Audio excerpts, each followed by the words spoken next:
그때 히스기야가 병들어 죽게 되매 아모스의 아들 선지자 이사야가 그에게 나와서 그에게 이르되 여호와의 말씀이 너는 집을 정리하라 내가 죽고 살지 못하리라 하셨나이다.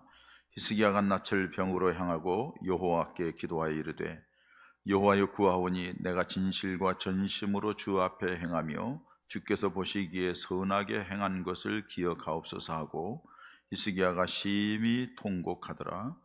이사야가 성읍 가운데까지도 이르기 전에 여호와의 말씀이 그에게 임하여 이르시되 너는 돌아가서 내 백성의 주권자 히스기야에게 이르기를 왕의 조상 다윗의 하나님 여호와의 말씀이 내가 네 기도를 들었고 네 눈물을 보았노라. 내가 너를 낫게 하리니 내가 3일 만에 여호와의 성전에 올라가겠고 내가 네 날에 15년을 더할 것이며 내가 너와 이 성을 아수르 왕의 손에서 구원하고 내가 나를 위하고 또 내 종 다윗을 위함으로 이 성을 보호하리라 하셨다 하라 하셨더라. 이사야가 이르되 무화과 반죽을 가져오라 하매 무리가 가져다가 그 상처에 놓으니 나으니라. 아멘. 여러분 살아가면서 많이 울었죠? 그죠? 옛날 어르신들 많이 우셨죠? 살아온 삶이 퍽퍽해서 그렇고 속상해서도 그렇고 답답해서도 그렇고 무시당해서도 그렇고 뭐 여러 가지 때문에 울기도 하고 그랬을 거예요. 저도 참 많이 울었던 것 같아요. 그런데 그런 울음만이 아니고 여러분 한번 통곡해 보신 적 있나요?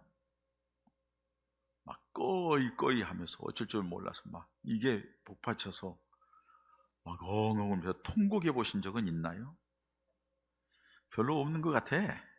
얼굴로 보니까 저는 그래 본 적이 있는 것 같아요. 정말로 너무 억울하고 너무 속상하고 아예 극단적으로 정말 어떻게 정말 해보고 싶은, 근데 그걸 못하니까는 막 그냥 막 이거 어떻게 주체를 못하겠는 그런 어려움이 있었을 때가 있었습니다. 이 말씀을 준비하면서 내가 옛날 그런 때를 한번 생각해 볼 수가 있었습니다. 근데 통곡할 때는 언제죠? 아주 갑작스럽게 큰 어려움을 당했을 때, 방법이 없을 때 어떻게 하라고 하면서 때로는 아마 뭔가를 크게 느꼈을 때에 그럴 줄 몰랐는데 부모님이 나를 그렇게 사랑했구나, 그러면서 그냥 이렇게 발견하고 통곡하게 되는 그런 것도 있어요. 대부분 이제 이렇게 울면서 통곡하는 것은 어떤 어렵고 힘들고 고통스러운 일이 있을 때에 대부분 그렇게 하죠. 근데 우리 인생은 살아오는 과정 속에 다 그런 어려움과 힘든 일이 있습니다. 그래서 여러분들이 지금까지 왔어요. 성경 시편 90편에 있는 말씀대로 어떻게 보면은 우리들이 살아온 날들이 기쁘고 즐거움보다도 아프고 힘들고 고통스러운 날들이 더 많았다고 얘기할 수가 있어요. 왜냐하면 다 죄악 가운데서 태어났기 때문에 그럴 수밖에 없는 게 우리 인생입니다. 그런데 그 위기라는 것이 죄 때문에 와서 우리가 고통을 주어서 힘들고 어려운 일이 생기지만은 우리 인생을 살아가면서 그 위기라는 것이 나쁜 것만은 아니에요. 그런 위기, 아픔, 고통이 있기 때문에 좀 더 자신을 돌아보기도 하고 지혜를 얻기도 하고 사람들의 관계도 다시 한번 새롭게 맺게 되는 그런 과정을 가져오기 때문에 그렇습니다. 저도 마찬가지예요. 목회 위기를 당하면서 더 죽게로 힘들고 어려워서 맨바닥에 났을 때 더 주님 의지하고 그러면서 제가 하나님 앞에 더 가까워져 가는 그런 모습이 있어요. 성도들 간의 관계도 그렇죠. 믿을만하고 믿지 못하고 여러 가지 사람들이 천태만상의 사람들이 있으니까요. 아주 가까운 친구 두 사람이 산을 올라갔어요. 등산한다고. 그런데 하다 보니까는 곰 주의했는데, 캐나다에는 지금도 길거리 가다 보면 곰이 옆에 나오고 이렇게 하는데요. 곰이 갑자기 나타났는데 그 곰을 이 한 친구가 먼저 보았어요. 그리고 막 뛰어서 도망가는 거예요. 근데 이 친구는 늦게 봤어요. 소리라도 지르고 곰이다, 야 도망가 해든지 모르는데, 근데 어떻게 해요? 근데 우리 그 책에서 보면 그거 있잖아요. 죽은 척 하면은 곰이 그냥 이렇게 흘러고 도망간다고 그냥. 그러니까는 그거 생각이 나서 죽은 척 하고 있을 때요. 근데 곰이 이렇게 만져보고 저렇게 만져보고 이렇게 밀어보고 하다가 뭐 이렇게 냄새도 맡아보고 뭐 끙끙 하다가 그냥 가더래요. 그래서 그 친구가 내려와서 밑에 먼저 도망간 친구가 그 친구한테 물었대요. 야, 곰이 막 너한테 막 이렇게 하면서 막 킁킁거리면서 그러는데 곰이 뭐 어떻게 했어? 그러니까 곰이 그러는데 어려울 때 친구 버려두고 도망간 건 진짜 친구가 아니라고 그러더라. 우스갯소리 같지만은 어떻게 보면 맞잖아요, 여러분. 정말로 어려울 때에 함께 해준 사람, 정말로 힘들 때에 같이 있어준 사람, 그 사람이 진짜 친구고 그 사람이 진짜 나를 위하는 사람이라고 얘기할 수가 있을 거예요. 어려운 일 당하면 대부분 사람들은 자기 보호 본능 기제가 발동을 하죠. 그렇기 때문에 그때의 기회주의자가 되고 때로는 이기주의인 사람이 되기도 하고, 그때의 그 모습을 보면은 헌신적으로 돕기도 하고, 그리고 그때의 의리 있게 자리를 지키는 그런 사람들도 있는 거죠. 우리 믿음 생활도 마찬가지라고 봅니다. 신앙생활 할 때에도 우리가 하나님 앞에 어떤 모습으로 사는가. 베드로도 여러분 보세요. 주님 다 버릴지라도 나는 주님을 안 버릴 거예요. 떠나지 않을 거예요. 죽을지라도 주님 따라갈 거예요.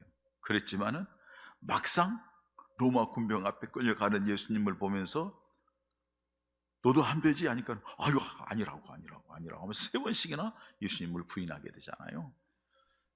이게 어떻게 보면 인간의 연약성이죠. 그래도 베드로는 또 주님의 말씀이 생각나서 회개하고 새롭게 서는 그런 모습들을 볼 수가 있습니다. 그러면서 주님과의 관계가 다시 새로워지고 그런 모습을 볼 수가 있습니다. 여러분, 살아가면서 우리가 참 힘들고 어려운, 모르겠어요?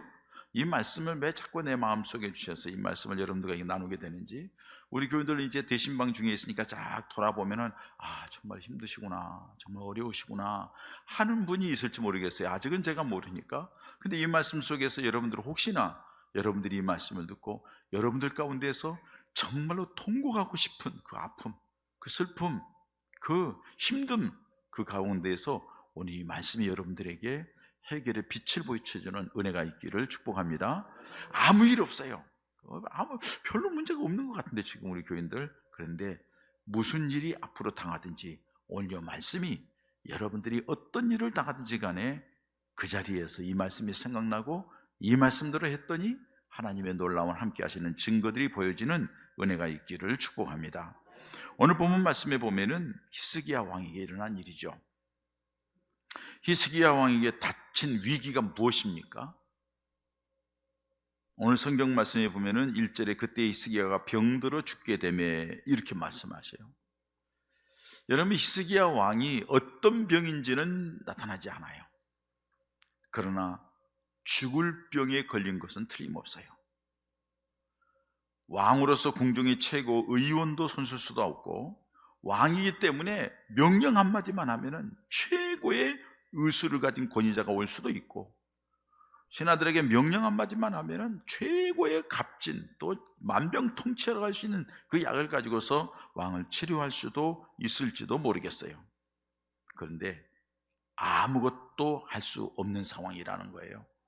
여러분, 세상적으로 살아가면서 왕권을 가지고 주변에서 아무것도 할 수 없는 것도 문제이지만은 더 중요한 것은 뭐예요? 하나님의 사자, 하나님의 종인 선지자 이사야가 히스기야에게 말하기를 여호와의 말씀이 너는 집을 정리하라. 내가 죽고 살지 못하리라. 이렇게 말씀하셨다. 하나님이 너 이제 집 정리해. 너 죽을 거야. 너 살지 못해. 하나님이 하나님의 종을 통하여 선언을 하셨단 말이에요. 여러분, 이쯤 되면은 이제는 끝났구나 하고 포기할 만하잖아요. 만약에 저에게 그런 소리가 들렸다 하면은 더군다나 성령께서, 더군다나 기도를 많이 하는 분이 목사님 기도하는데 하나님이 이런 말씀을 하셨는데 무슨 뜻인지 모르겠어요 하고 나에게 너 이제 얼마 못 살 거야, 너 집 정리하고 너 나와 함께 하나님 나라에 가자 하면은 내가 뭐라고 할까 생각해 봤어요. 하나님께서 내게 그렇게 말씀하셨다 하면은 아마 저는 주님 감사합니다. 지금까지 잘 이끌어 주셔서 사랑해 주셔서 감사합니다. 주님과 함께 영원한 하나님 나라에 살기를 원합니다 하고 나는 그냥 다 내려놓고 가지 않았을까? 우리 집사람한테 좀 미안하지만 그런 생각을 해봤어요. 근데 히스기야는 나는 이제 나이가 많잖아요. 히스기야는 지금 왕 된 지 14년밖에 되지 않았어요. 젊어요. 팽팽해요. 할 일이 많아요. 아직도 자기가 꿈꾸고 있는 게 많아요. 그러니까 뭔가를 좀 해보고 싶어요. 그리고 바로 전에 아수르 왕 사내립하고 전쟁해가지고 대승을 거둔 놀라운 역사를 가져온 그런 사람이야. 그런 왕이거든요. 그러니까 이 왕이 뭔가 이렇게 할 수 있는데 지금 하나님이 갑자기 그렇게 하라니까는 히스기야 왕이 하나님 앞에 이 문제를 가지고 기도하는 거예요. 자신의 병이 심각한 상황인 것을 알아요. 하나님의 사자가 너 죽어야 된다, 끝났다 하고 얘기를 했어요. 알아요.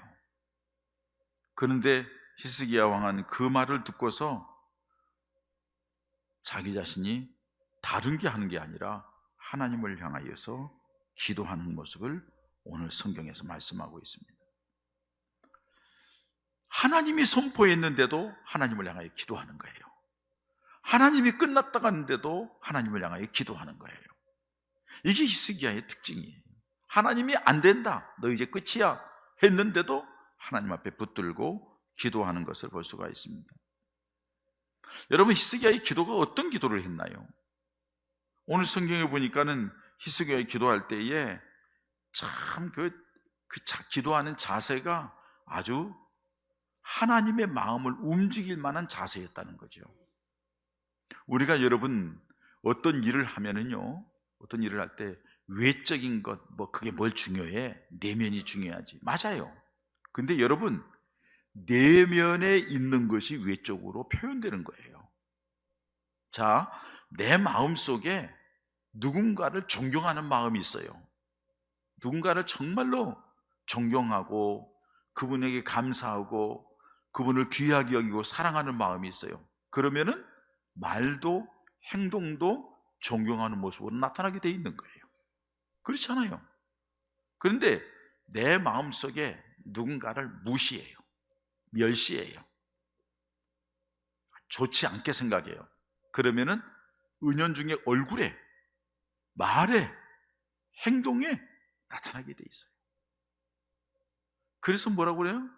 마음에 쌓은 선에서 선을 내고 마음에 쌓은 악에서 악을 내느니라.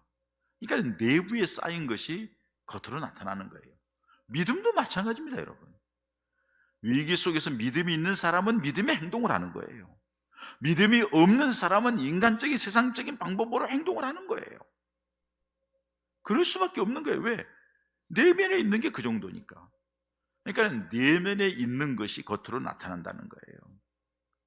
오늘 히스기야 왕은 자기 자신이 내면에 있는 그 모습을 하나님 앞에 표현을 해요. 하나님 앞에 표현하는데 그 믿음의 표현이 어떻겠죠? 얼굴을 벽으로 향하여서 기도했다, 이렇게 말을 해요. 여러분, 얼굴을 벽으로 향하여서 기도했다는 것은 무슨 뜻이에요? 벽으로 향하여서 얼굴 대고 하나님 앞에 기도하는 거예요. 그건 무슨 말이죠? 다른 것 보지 않겠다는 거예요. 다른 것 의지하지 않겠다는 거예요. 다른 말 듣지 않겠다는 거예요. 내 생명은 하나님께 있고 하나님이 하시면 되는 줄 믿기에 내가 하나님만 바라봅니다 하는 의미로 벽을 향하는 거예요. 그런 의미가 이 가운데 들어있다는 사실이에요. 어느 목사님이 미국에 부흥회를 갔는데 사람들이 많이 모였어요. 근데 첫째 날 집회가 끝나고 마지막에 기도받기를, 안수 기도받기를 원하는 사람 나오라 하니까는 한 아이를 휠체어에다 태우고서 끌고 나왔어요. 그 나와서 안수 기도를 해줬어요. 그 다음 날 목사님이 또 마지막 시간에 안수 기도 드리면서 어제 기도받은 사람은 이제 그만 기도받고 새롭게 기도받을 사람 나오십시오 그랬어요. 왜? 사람이 많으니까 그 사람들 다 하기 어려우니까. 근데 또 그 애엄마가 애를 끄고 나와서 기도를 받는 거예요. 그래서 왜 오직 받았지 않느냐 했더니, 목사님, 제가 이 부흥회를 위해서 기도로 많이 준비했는데 하나님께서 내 마음속에 분명히 주신 음성이 있는데 이번 성회에 우리 아이를 고쳐준다고 하나님이 약속하셨어요. 그래서 이 아이를 다시 기도받기 위해서 데리고 나왔습니다 하는 거예요. 그 목사님이 이 어머니가 대단하구나 하고서는 그 아이를 위하여서 간절히 축복 기도해 줬어요. 그러면서 시간 지나갔는데 마지막 시간이 됐는데 그 아이가 걸어서 들어오는 거예요. 할렐루야.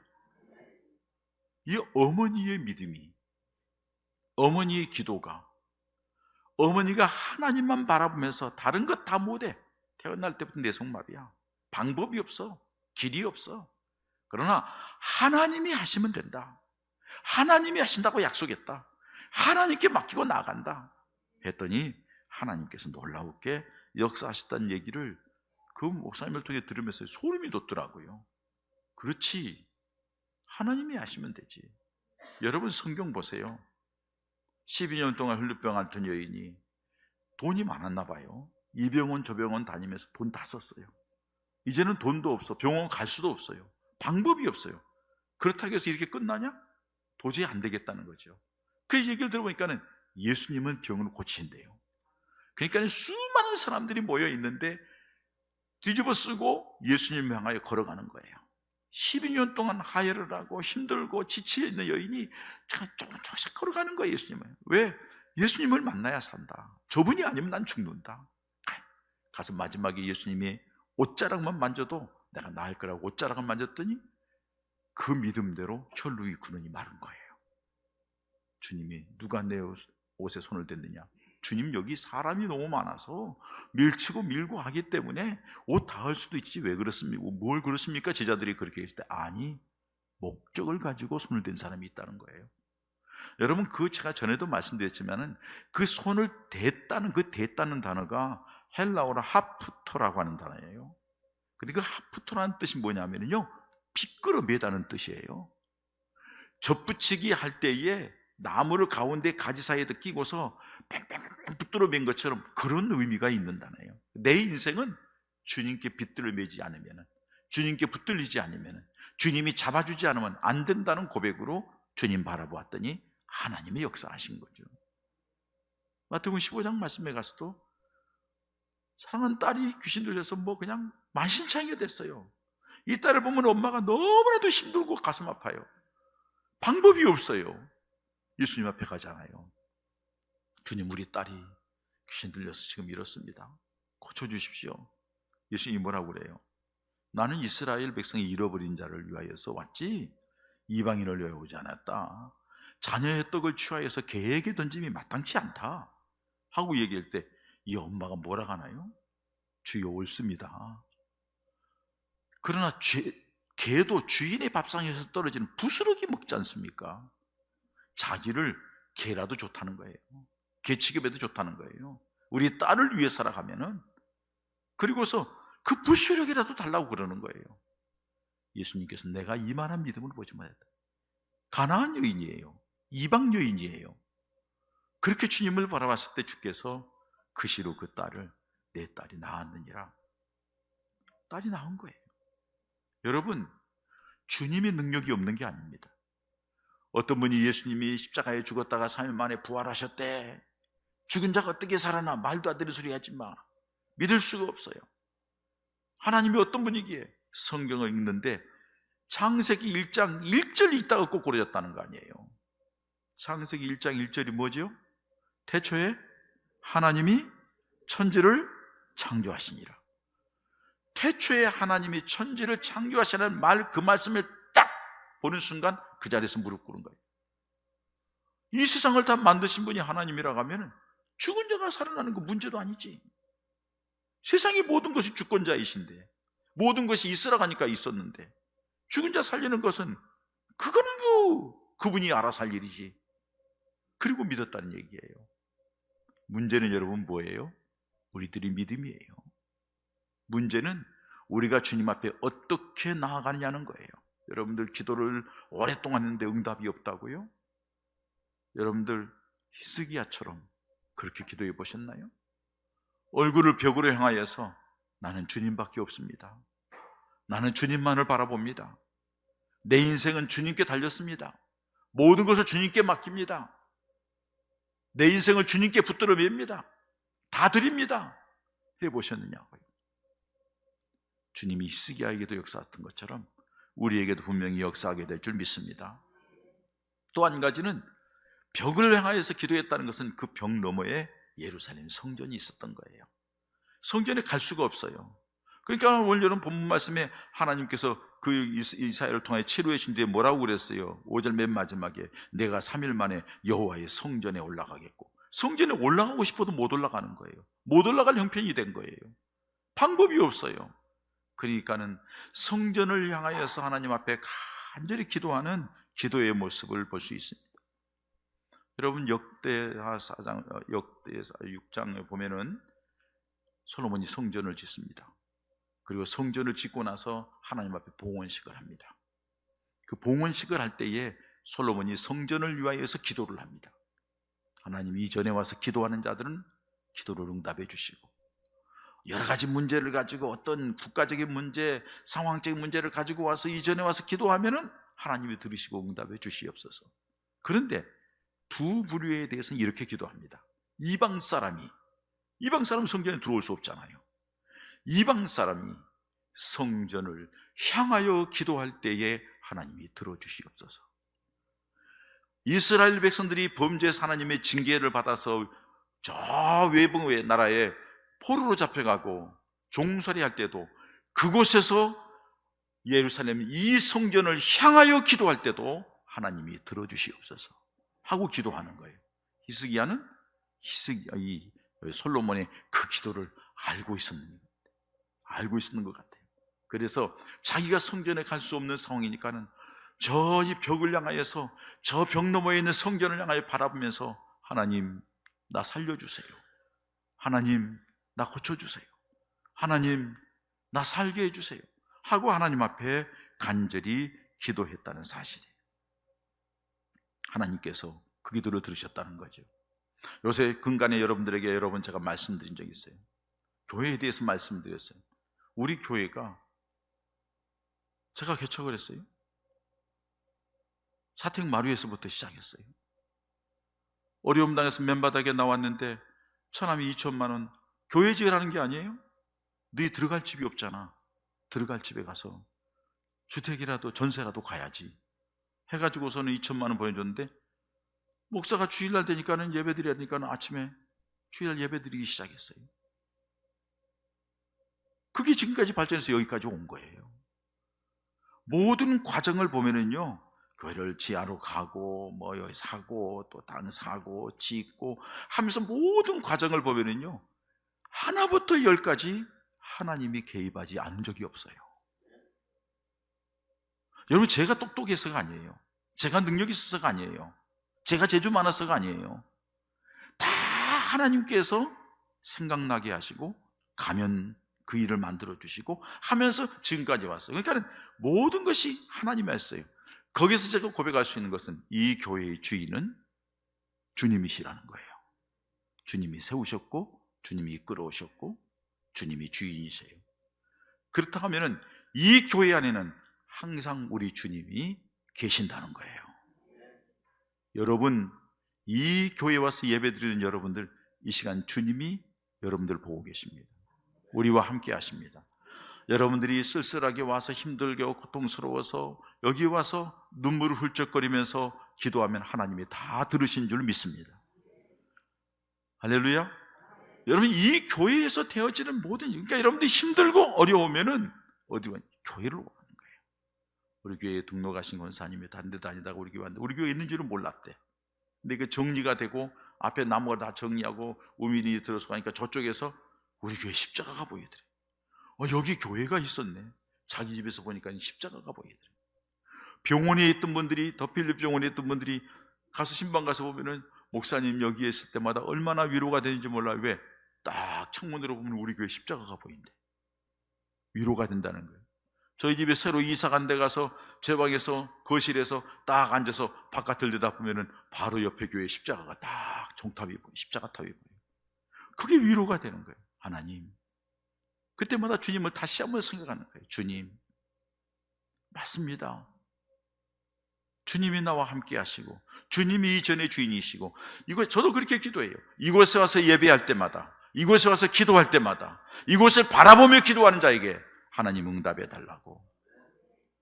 우리 교회 건축하고 바닥을 깔지도 않았고 다 되지 않고 기초만 골조만 해놨을 때, 이곳에서 우리가 금요일 기도 끝나고 다 같이 손 붙들고 기도하면서 내가 솔로몬의 기도를 했어요. 하나님, 이 교회에서 주님을 만나게 하시고 이 교연자들마다 위로받고 치유받고 회복되고 구원의 기쁨과 감격을 누리게 하시고, 뿐만 아니라 이 교회를 향하여서 기도하는 자들마다 하나님 응답해 달라고 똑같이 기도했어요. 여러분, 그런 은혜가 우리 교회를 통하여 일어나게 될 줄 믿습니다. 그리고 여러분들이 힘들고 어려우면 교회로 오시고, 여기에 주님이 계십니다. 물론 임마누엘 주님과 여러분들이 삶 속에 함께 하십니다. 여러분들이 그 순간마다 가정에서, 직장에서, 버스 안에서 뭘 차를 타고 가다가 기도하면 주님이 그때에 함께 하시면서 응답하시고 은혜 주실 줄 믿습니다. 그러나 집중이 안 되고 힘들고 어려울 때에, 내 마음이 너무 답답하고 절망과 좌절과 안타까움이 있을 때는 이 교회에 오시기 바랍니다. 여기에서 주님을 바라보며 기도하십시오. 오늘 여기 히스기야처럼 하나님 앞에 기도하면 하나님이 역사하실 줄 믿습니다. 뿐만 아니라 히스기야 어떻게 기도했나요? 통곡했다고 했어요. 심히 통곡했다, 이렇게 말씀하셔요. 3절 맨 마지막에 히스기야가 심히 통곡하니라. 여러분, 통곡했다는 것, 소두에도 말씀드렸지만 통곡할 때는 어떤 때인가요? 우리 믿음의 사람들이 통곡할 때에 가장 큰, 너무나도 힘들고 어려울 때, 너무나도 서러울 때, 너무나도 답답할 때, 너무나도 고통스러울 때에 통곡할 수밖에 없죠. 내 뜻대로 안 되고 얽혀 있어서 통곡할 수밖에 없죠. 저도 여러 번 통곡한, 이 말씀을 준비하면서 제 인생을 돌아봤을 때 정말로 통곡할 때인 거지. 통곡할 때가 있었어. 꺼이 하면서 너무나도 힘들어서. 여러분, 그렇습니다. 통곡한다는 것은 그런 것이에요. 통곡할 땐 또 언제가요? 내가 신앙적으로 하나님 앞에 은혜를 받고 주님 앞에 내 인생을 돌아봤을 때에 성령이 내 인생을 비춰주는 모습 가운데 부끄럽고 죄악된 것, 어리석었던 것 하나님 앞에 회개하면서 통곡하면서 그냥 머리를 그냥 이 바닥에다, 마룻바닥에 쳐박고 그냥 꺼이꺼이 하면서 울었던 그런 기억들이 났습니다. 바로 전에 오늘 19장 말씀에 보면은, 열왕기하 19장 말씀 보면은 거기에 아수르 왕이 공격해 와서 이스라엘을 둘러쌌습니다. 예루살렘 성을. 해결할 방법이 없습니다. 어떻게 할 줄 모르겠습니다. 그러니까 히스기야가 어떻게 하느냐, 다 이사야 선지자에게 신하를 보내고 모든 신하들에게 기도하라, 하나님께서 하셔야 된다, 이건 방법이 없다, 사람을 보내서 이사야 선지자 우리를 위해서 기도해 주시기 바랍니다 하고 온 백성들이 기도하는 거예요. 방법이 없으니까. 그런데 여러분, 그 기도하는 그날 밤에 하나님이 한 천사를 보내서 18만 5천 명을 죽입니다. 아수르 군대 18만 5천 명을 죽입니다. 깜짝 놀라요. 그리고서 사네리브 왕이 고국으로 돌아갑니다. 돌아가서 암살당하여 죽습니다. 신비하고 놀라운 일이 났어요. 그 놀라운 은혜를 간직하고 나서 무슨 일이든지 히스기야가 갑자기 이 병에 걸린 거예요. 신학자들은 얘기합니다. 18만 5천 명이 죽이니까, 이기니까 우쭐해가지고 내가 기도했는데, 보니까 어떤 사람은 그러잖아요. 자기가 기도해서 응답받았다고 자기 자신을 내세우면서 내가 기도해서 하는 것처럼 히스기야가 교만하지 않았나? 그래서 하나님이 징계하지 않았나? 아수르 사람 18만 5천 명을 죽일 때에는 하나님께서 어떤 다른 방법이 아니라 어떤 질병 같은 것을 보내가지고서, 지금 뉴스에 보니까는 우한에 중국 사람들이 연구를 해가지고 코로나 바이러스를 했는데 100% 치사율이잖아요. 쥐새끼한테 했더니 쥐새끼가 눈까지 집어짓고 힘을 내서 죽었다잖아요. 그걸 거기서 나와서 지금 이렇게 됐다고 얘기를 하는데 자기는 아니라고 얘기를 하지만은, 그러니까 그런 것들을 통해서 하나님이 저들을 죽이지 않았나, 그것 하면서 하나님께서 히스기야에게까지 옮기지 않았나 하면서 이제 그런 얘기를 신학자들이 얘기를 해요. 어떻든 자기 자신을 돌아보면서 회개하는 그런 의미로 하나님 앞에 있을 것이고, 또 한 가지는 그만큼 간절해서 통곡하는 거죠. 하나님 살려주세요, 하나님 도와주세요, 통곡하는 거죠.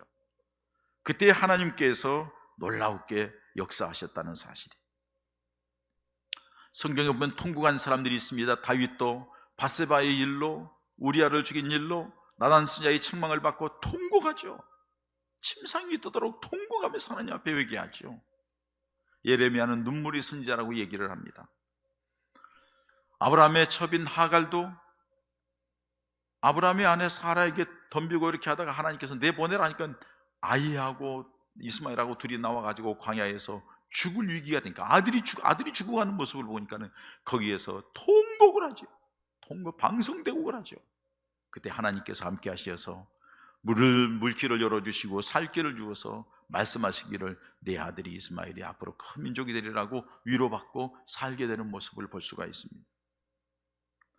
그래서 여러분, 눈물에 대하여서 이어령 교수는 이렇게 얘기를 합니다. 비가 와야 무지개가 생기듯 눈물이 흘러야 그 영혼에도 아름다운 무지개가 생겨난다고.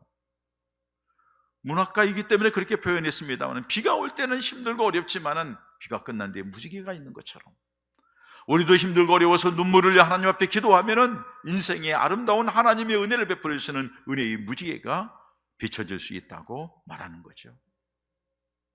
제가 처음에 전도사로 신학교 다니면서 부임해 간 교육전도사로 갔죠. 이문동까지 봉천동에서 다녔는데, 거기 갔는데 거기 가서 조금 있으니까 이상한 소리가 들리더라고요. 목사님이 사모님 때문에 살아났대요. 목사님이 불치의 병으로 이제 하나님께서 선언했대요. 너는 이제 끝이다 하고. 그 소리를 듣고 사모님이 하얀 소복을 입고 목사님이 누워있는 그 방에서 나오지 않고 같이 죽겠다고 하면서 통곡하면서 기도했다는 거예요. 사모님 통곡하면서 기도했대요. 하나님이 그 사모님의 모습을 보고 내가 네 남편 목사에게 생명을 연장시켜 주마 했는데 내가 갈 때까지 살아계신 거예요. 한 사람의 통곡이, 자기 자신 문제만이 아니라 중보 기도하는 자의 그 통곡이 하나님의 역사를 가져오더라는 거죠. 뿐만 아니라 히스기야의 기도는 평생에 자기 자신이 평소에 하나님 앞에 내가 이렇게 했으니 하나님 도와주세요 하고 기도하는 것을 3절 말씀을 통하여 알 수가 있습니다. 여호와여 구하오니 내가 진실과 전심으로 주 앞에 행하며 주께서 보시기에 선하게 행한 것을 기억하옵소서 하고 얘기를 합니다. 사실 여러분, 이 열왕기하 16장 말씀 보면 히스기야 아버지 아하스가 왕이 되었을 때 우상을 섬깁니다. 이방신을 섬기고 자기 아들을 불 가운데 지나가게도 하고 푸른 나무 아래서 제사를 드리고 분향하고, 어떻게 보면 믿음이 없는 악한 왕이죠. 하나님의 앞에서 이건 책망을 받아 마땅하죠. 그런데 그 집안에서 히스기야가 18장의 왕이 됩니다. 왕이 돼가지고 어떻게 하나요? 히스기야가 모든 산당을 제거합니다. 주상을 다 깨뜨립니다. 아세라 목상을 다 찍습니다. 거기에다 또 한 가지는 이스라엘 백성들이 출애굽하여 광야길을 가는 동안에 불뱀이 와서 하도 불순종하니까 하나님이 물게 했는데, 그 불뱀에 물린 자들이 하나님 앞에 막 통곡할 때 모세가 하나님 앞에 기도합니다. 하나님, 이 백성을 광야에서 다 죽이렵니까? 하나님 불쌍히 여겨달라고 기도했을 때 저 불뱀과 똑같은 노뱀을 만들어서 높이 들라 쳐다보는 자는 살 것이다. 쳐다보는 사람은 살았어요. 그러니까 이스라엘 백성들에게 그것을 유전적으로 받아가지고 집에다 노뱀을 가지고 있는 거예요. 그리고 문제가 생겨 아프면 노뱀을 하고 기도를 하는 거예요. 노뱀을 놓고. 그러니까 히스기야가 이건 아니다. 각 집에 있는 노뱀 다 가져와. 그래가지고 전부 다 때려버려서 가루를 만듭니다. 가루를 만들어가지고 뿌리면서 뭐라고 얘기하냐면 이거는 느후수단에 불과하다. 이 느후수단은 말은 무슨 말이냐면 이것은 노조각에 불과하다 이 말이에요. 하나님이 하시니까 됐지 이 노조각이 이루어진 게 아니다. 그렇게 히스기야는 종교개혁을 했어요. 그리고 하나님 앞에 얼마나 신실하게 믿음 생활했는지, 하나님 지난날에 내가 그렇게 한 것을 보시고 내게 은혜 달라는 거예요. 여러분, 우리가 하나님 앞에 무엇을 구하고 무슨 은혜를 입을 때에 우리가 지난날에 하나님 그래도 내가 이렇게 했잖아요, 내가 이만큼 했잖아요, 하나님 나를 불쌍히 여겨주세요, 그래도 이렇게 하려고 애를 썼잖아요 하는 모습이라도 있느냐는 거예요. 그런 모습이 있는 사람들은 기도할 겁니다. 그런 생각도 없는 사람은 그러니까 기도 안 하는 거죠. 왜? 믿음이 없으니까. 하나님 앞에 내놓을 것도 없는데 뭐. 그러나 여러분 기억하세요. 그런 것이 없다 할지라도 하나님 앞에 히스기야처럼 벽을 향하고 통곡을 하면서 부르짖는 기도가 있으면 하나님의 놀라운 역사가 일어나게 될 줄 믿습니다. 하나님께서 히스기야의 그 모습을 보시고 이사야에게 말을 합니다. 이사야가 히스기야에게 선전포고를 해요. 너 이제 죽었어, 끝나, 정리해 하고 나가요. 나가는데 성문도 나가기 전에 중간쯤 왔을 때 하나님께서 그 히스기야의 모습을 보시고는 이사야에게 말씀을 하십니다. 5절에 너는 돌아가서 내 백성의 주권자 히스기야에게 이르기를, 왕의 조상 다윗의 하나님 여호와의 말씀이 내가 내 기도를 들었고 내 눈물을 보았노라. 내가 너를 낫게 하리니 내가 3일 만에 여호와의 성전에 올라갈 것이라고. 그리고 생명을 15년 연장시켜 줄 거라고. 놀라운 모습. 이사야가 선언을 하고 성 밖에도 나가기 전에 하나님이 즉시 응답하신 거예요. 사랑하는 여러분, 우리 하나님께서 우리들의 믿음, 우리들의 간절함, 우리들이 전적으로 주님만을 바라보는, 정말로 가슴에 우러나오는 통곡을 하고 회개를 하며 주님이 아니면 안 된다고 고백하는 그 모습 속에 하나님이 그 소리를 들으시고 즉시 응답하시는, 치료하시고 회복하시고 문제를 해결하시는 은혜의 역사가 있어지기를 축원합니다. 하나님이 살아계시기 때문입니다. 하나님이 여러분들을 사랑하시기 때문입니다. 아들을 주시기까지 하나님께서 너희는 뭘 못 주겠냐고 말씀합니다. 구하라, 찾으라, 두드리라고 말씀하십니다. 그런데 왜 그렇게 뜨뜻미지근합니까? 아직 급하지 않나요? 아직 통곡할 때가 안 됐나 보죠? 아직도 가슴 접으면서 몸부림칠 때가 안 됐나 보죠? 그런 일이 있기 전에 하나님 앞에 내려놓고 주님을 바라보시고, 그런 일이 생겼을 때는 다른 방법이 아니라, 다른 순간적인 생각이 아니라 극단적인 선택을 할 만한 용기가 있다면 하나님 앞에 금식하며 죽기로 작정하고 매달리세요. 하나님이 기적과 같은 역사로 이렇게 할 줄 믿습니다. 그런 은혜가 우리 가족들에게 있어지기를 축원합니다. 축원합니다. 이 시간 우리 함께 하나님 앞에 기도하십시다. 하나님, 내가 인생에 있는 여러 가지 문제를 보고서 세상적인 방법, 인간적인 방법으로 이리저리 행하려고 했던 건 용서하시고, 다른 어떤 방법이 아니라 오직 예수만 바라봅니다. 오직 주님을 향합니다. 주님 전에 와서 기도하오니 주여 나를 받아주시고, 히스기야 왕에게 응답하시어서 즉시 응답하시 역사하신 것처럼 내 생에도 그런 놀라운 역사가 있게 해달라고 간절히 기도하십시다. 할렐루야. 하나님 아버지 감사합니다. 우리를 사랑해 주시어서 주님 주시고 주님 말씀 하시니 감사합니다. 아버지 하나님 말씀 주시고 이끌어 주시옵소서.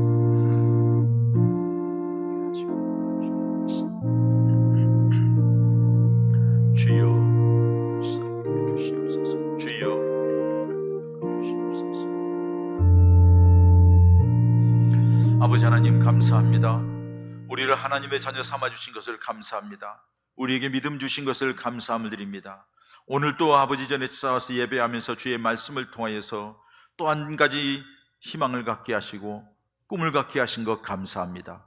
힘들고 어려운 문제 가운데에 지쳐서 쓰러질 만하고 답답하고 어떻게 할 줄 모를 때에 더 이상 기웃거리지 말게 하시고 주님 바라보게 하시고 주님께 초점 맞추게 하시고 주님 붙들고 몸부림쳐 기도하게 하시고 통곡하며 기도하게 하시어 그 기도 소리를 들으신 하나님께서 우리에게 생각지 않는 놀라운 방법으로, 기적과 같은 방법으로 치유하시고 해결하시고 길을 열어주시고 살게 하시는 놀라운 은혜가 우리 사랑하는 가족들에게 일어나게 하시어서 남은 생은 주님 영광을 위하여서 그 주님을 찬양하며 살아가는 우리 믿음의 사람들 모두가 되게 하여 주시옵소서. 예수님의 이름으로 기도합니다. 아멘.